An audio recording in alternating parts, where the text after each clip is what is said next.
পুরা দেশের জন্য আমি মঙ্গল কামনা করি, নারায়ণগঞ্জের জন্য মঙ্গল কামনা করি। এটা অনেক ভাগ্যের ব্যাপার, এমন দিনে মিশনে মেয়েকে যে কুমারী রূপে বসাতে পেরেছি।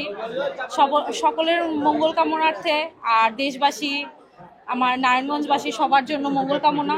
মা যাতে আমাদের সবার মঙ্গল করুক, এদেশে যাতে আবার শান্তি ফিরে আসুক, এখানে যে সবার যে এত যে দেশে রোগ আছে এই রোগ যাতে মুক্ত হয়ে যাক, আমাদের সবার যাতে ভালো হোক। আর আমরা এখানে সবাই একসাথে এসেছি, আমাদের সবার খুব ভালো লাগছে।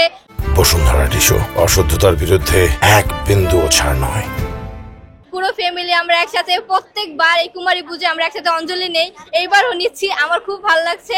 আমাদের দেশের সকল দুর্ঘটনা, তারপরে বিভিন্ন ধরনের যুদ্ধ যে হইতেছে এগুলি যাতে যে দূর হয়ে যাক, সকল শান্তির মধ্যে সব ধর্মের মানুষরা একসাথে বসবাস করতে পারুক, হিন্দু মুসলিম বৌদ্ধ খ্রিস্টান সবাই যাতে সুন্দরভাবে তাদের ধর্ম নিজ নিজ ধর্ম পালন করতে পারুক। মেয়েদের মধ্যে তোমরা ভগবানকে দেখার চেষ্টা করো।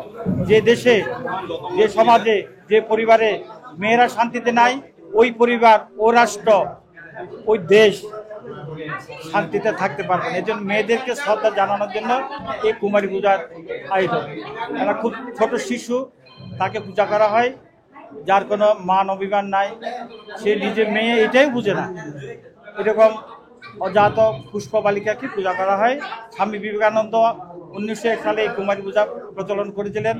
যদিও শাস্ত্রে এর আগেও কিন্তু কুমারী পূজার প্রচলন ছিল, এখনো আছে। তো রামকৃষ্ণ মিশনের যেটা আমরা একটা আন্দোলন করছি সেটা হচ্ছে এই যে মেয়েদেরকে সম্মান জানানো।